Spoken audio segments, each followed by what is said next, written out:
এখন কিন্তু খুব জোরালো বা খুব ভালো ফাঙ্গিসাইড ওষুধ দিতে হবে। তো এখন যেহেতু গাছ লতাচ্ছে, এই সময় ফাঙ্গিসাইড ওষুধটা দেওয়া অবশ্যই জরুরি, যাতে কোনো ধসা না আসে।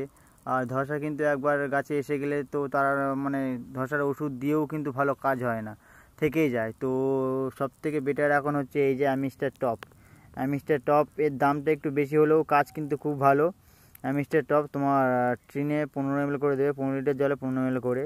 এই 100 ml দাম 500 টাকা পড়বে। তো তোমরা এই ওষুধটা এখন ব্যবহার করবে। আর সাথে একটা একতারা দেবে সঙ্গে। আর সাদা মাছি যদি তাদের খুব থাকে, কম থাকলে একতারা, আর খুব যদি বেশি থাকে তাদের বলবে এই যে ফ্রাইড ফ্লাই, এই ওষুধটার সাথে মিশো। সাদা মাছি চলে যাবে, প্লাস ফাঙ্গিসাইডের দিকেও কিন্তু অ্যামিস্টার টপ কিন্তু খুব ভালো ওষুধ। অ্যামিস্টার টপ কিন্তু খুব ভালো কাজ করে। তো এই ওষুধটাই বলবো তোমাদের।